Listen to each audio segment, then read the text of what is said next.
দিলেন, বাড়িতে একখান ঘর করিলেন, হ্যাঁ, সোফা বানাইলেন, খাট বানাইলেন, কয়টা ফার্নিচার আসবাবপত্র বানাইলেন, খালাস। এরই নাম 60 বছর? আল্লাহ তাআলা জিন্দিগির 50টা বছর উপার্জনের ক্ষমতা দিচ্ছেন এই শুধু এই যে ফার্নিচার আর এই গদ্দুর আর কদ্দুর, এই কদ্দুরের জন্য।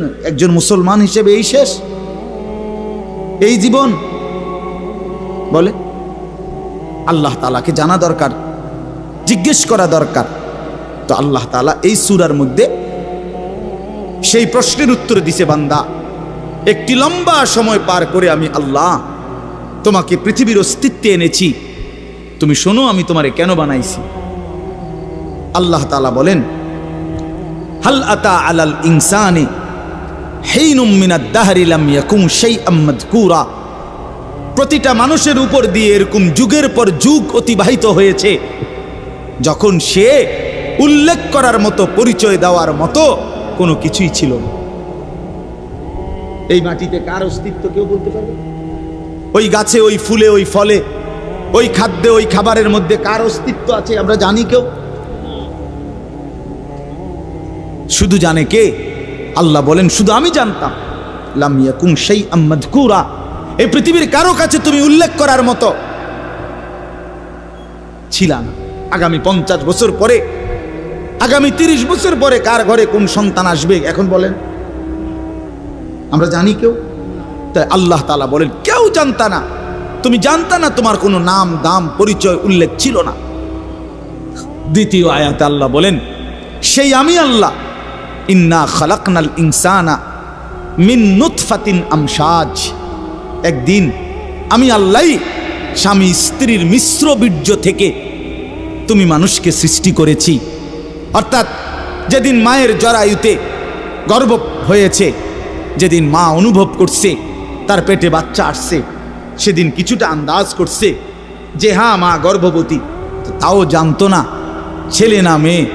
আরও একটা নির্দিষ্ট সময় পরে অনুভব হইছে। তো আল্লাহ তাআলা বলেন তখনও তো জানতা না কোন দিন নাক লাগাইছি, কোন দিন চোখ লাগাইছি, কোন দিন হাত লাগাইছি। আমি পৃথিবীর কাউরে না জানাইয়া বান্দা বড় বেশি মায়া করে নিজের হাতে যত্ন করে তোমারে বানাইছি। আমি একাই বানাইছি, একাই বানাইছি, অন্ধকারে বানাইছি। তোমার মারে ডিস্টার্ব করি নাই, বাবারে ডিস্টার্ব করি নাই, কেউ রে কোনো দিন কিছু বলি নাই। আমি আল্লাহ একাই বানাইছি। তো এরপরে আল্লাহ বলেন কেন বানাইলাম শোনো, নাবতালিহি, আমি আল্লাহ প্রতিটা মানুষকে বানিয়েছি পরীক্ষা করার জন্য। এই কথাইটা নাবতালিহি, নাবতালিহি পরীক্ষা করার জন্য, লিয়াবলুয়াকুম পরীক্ষা করার জন্য, লিনাবলুয়াহুম পরীক্ষা করার জন্য, ওয়ালা নাবলুয়ান্নাকুম পরীক্ষা করার জন্য, ওয়া নাবলুকুম বিশ-শাররি ওয়াল খাইরি ফিতনা। এই কথাইটা বিশ্বাস করেন, কোরআন শরীফ আল্লাহ বারবার বলছে এই তোমারে পরীক্ষার জন্য, পরীক্ষার জন্য, পরীক্ষার জন্য, পরীক্ষার জন্য, মানে ফাতরামি করার জন্য না, ফাইজলামি করার জন্য না, দুষ্টমি করার জন্য। বান্দা খামখেয়ালি করার জন্য বানাই নাই। আমি একটা পিঁপড়াও বেহুদা বানাই নাই। এত সুন্দর মানুষ তোমারে কেন বেহুদা বানাবো? আল্লাহ তাআলা বলেন আমাদেরকে আল্লাহ তাআলা বানিয়েছেন পরীক্ষা করার জন্য। কি করার জন্য বলেন না ভাই? আমার কথা শেষ তো, বলেন কি করার জন্য? আবার বলেন, আবার বলেন, আবার বলেন। এখন প্রশ্ন হইল কি পরীক্ষা? আল্লাহ তাআলা বলেন পরীক্ষা হলো এই, আমি তোমার একটা নির্দিষ্ট হায়াত দিলাম, তাও কদ্দুর আমি জানি, তুমি জানো না। শুরুটা যেরকম তুমি জানো না, এখনটাও তোমারে কইতাম না। 40 হোক, 50 হোক, 60 হোক, 30 হোক, 80 হোক, 90 হোক, 70 হোক, সেটা জানে শুধু কে? আল্লাহ। আল্লাহ বলেন এই যে নির্দিষ্ট হায়াত দিলাম, এই সময়টা আমি আল্লাহ তাআলা দেখতে চাই। মূলত এটা তোমার স্থায়ী জায়গা না, আমি তোমার জন্য একটা স্থায়ী জায়গা রাখছি আখিরাত।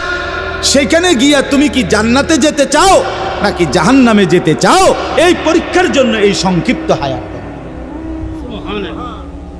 আমি শুধু দেখতে চাচ্ছি।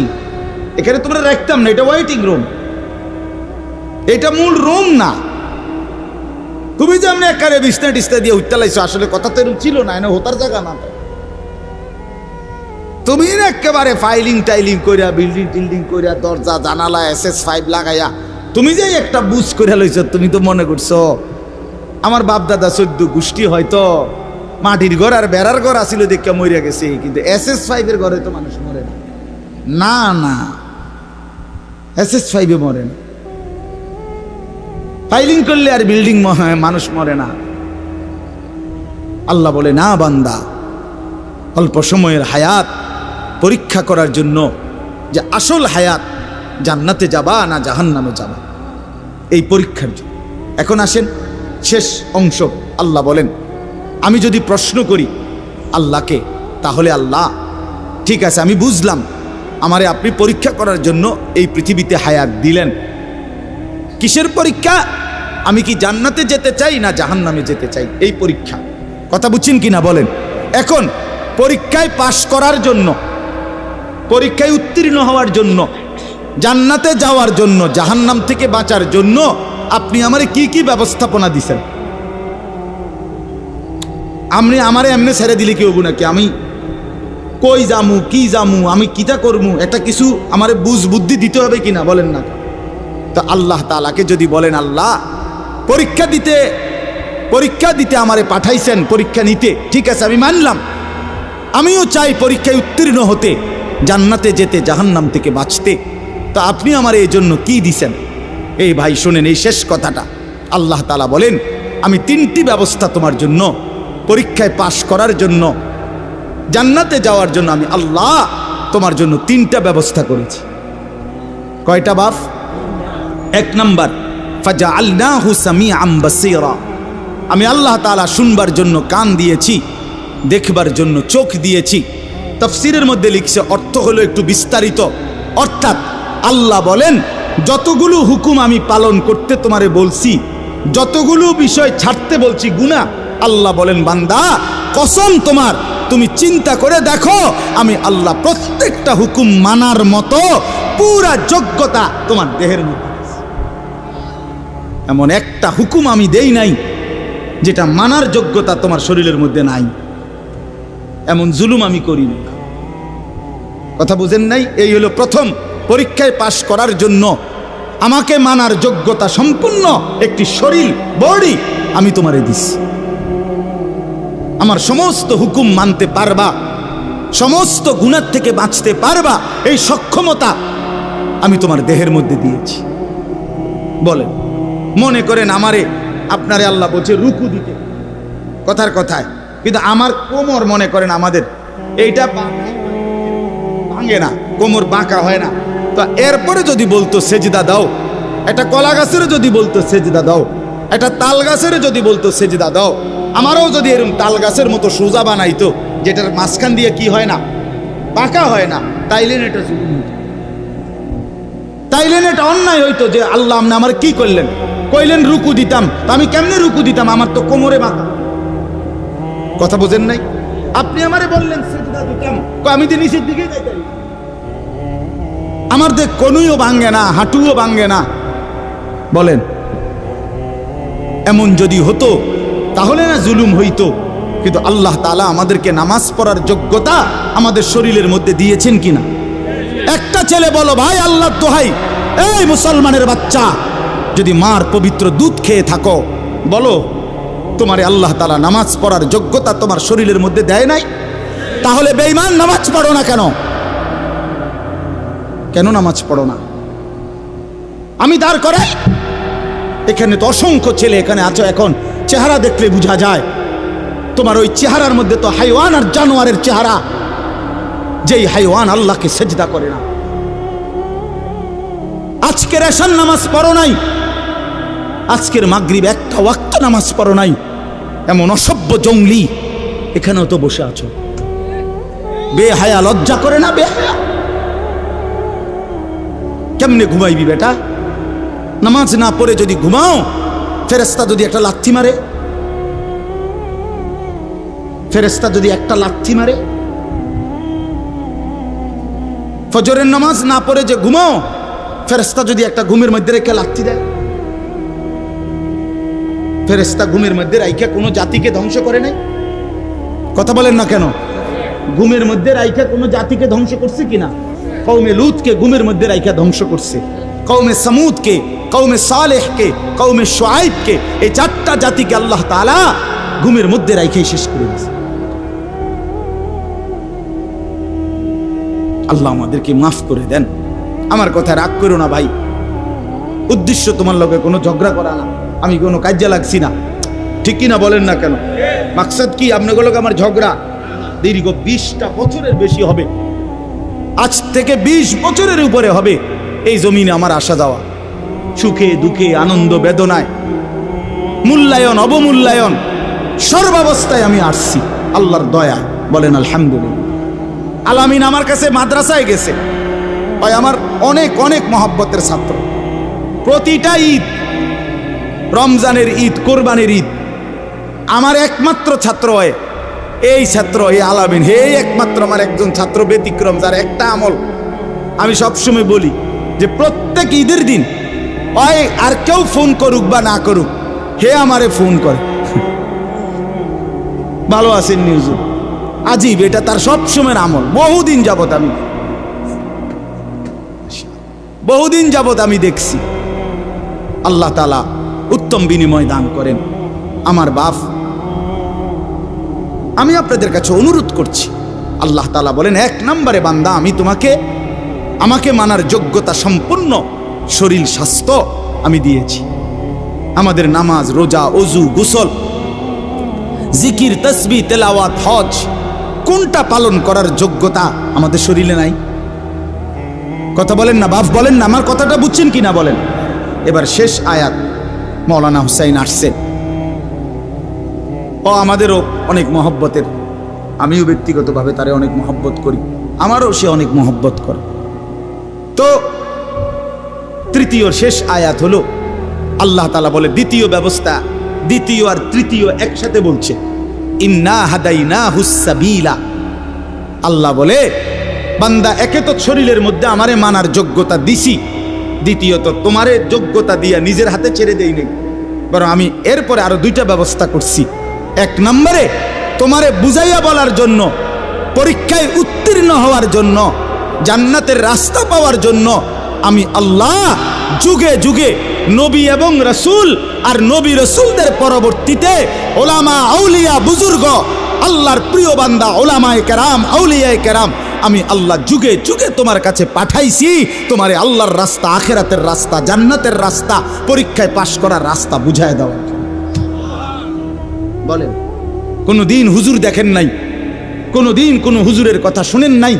কোনদিন কোন আল্লাহওয়ালা দেখেন নাই? এমন একজন ভাগ্যবান আতু ডান্সে কোনদিন হুজুর দেখেন নাই? কথা বলেন না কেন? ঠিক আছে না? তাহলে আল্লাহ তাআলা বলেন পৃথিবীতে ঘূর্ণিঝড় হোক আর দুর্ভিক্ষ হোক, মহামারী হোক আর টর্নেডো হোক, সাইক্লোন হোক, হুজুর নাই পৃথিবীতে, এমন সময়টা কখন গেছে? আমনে ছোট থাকতে, আপনার বয়সটা একটু বেশি, আমনে কর যে না হুজুর, ছোট থাকতে একবার হুঁচি ঘুমের তুইটা, পৃথিবীতে কোনো হুজুর নাই, এমন হয়েছিল? কথা বলেন না কেন? হয়েছিল চাচা? আল্লাহ তাআলা বলেন এই দ্বিতীয় ব্যবস্থা সর্বদাই আমি রেখেছি। এক জমানা আমি নবী রাসূল পাঠাইছি আমার আখিরি বন্ধুর মাধ্যমে, খতমে নবুয়ত, নবুয়তের ধারা আমি শেষ করে এরপরে আমি নবীর ওয়ারিস হিসাবে ওলামা আউলিয়াদেরকে পাঠাচ্ছি। তারা বুঝায় বলতেছেন, তারা বুঝায়। আপনার আমার প্রত্যেকের কানে আখেরাত, কবর, হাসর, পরকাল, মিজান, ফুলসিরাত, নামাজ, রোজা, বন্দিগি, হালাল হারামের কথা কি 1বার 2বার পড়ছে? আমরা বলি নাই? কথা বলেন না কেন? ওলামায়ে কেরাম বলে নাই? আপনাদের মসজিদের ইমাম বলে নাই? 3 নাম্বার হলো, তাহলে আল্লাহ তাআলা বলেন বান্দা পরীক্ষার সমস্ত বিষয়বস্তু বুঝাইয়া বলার জন্য উপযুক্ত পথ প্রদর্শক আমি আল্লাহ যুগে যুগে দিয়েছি। 3 নাম্বার, বুঝবার জন্য আমার আসমানি কিতাব এই কোরআনও নাজিল করেছি। এই 3টা কয়টা হইল? মানার মতো যোগ্যতা শরীরে দিছি, বুঝাইয়া বলার জন্য নবী রাসূল এবং তারপরে ওলামা আউলিয়া পাঠিয়েছি, আর বুঝবার জন্য কিতাব দিয়েছি।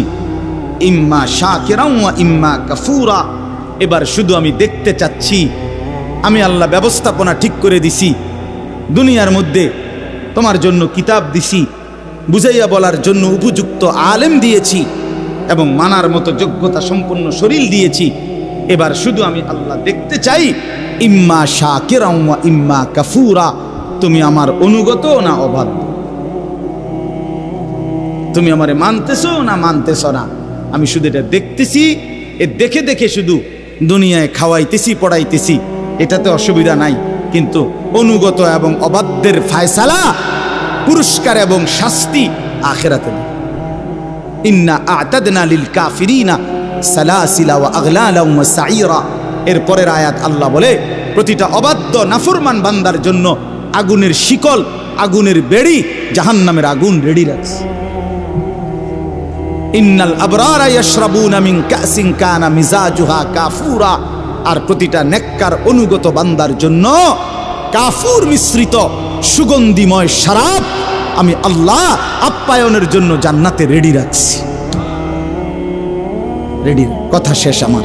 অতএব বন্ধু আমার, বাপ আমার, আপনারা প্রত্যেকে মৌলানার কথা শুনেন, একসাথে দোয়া করে তারপরে যাইয়েন।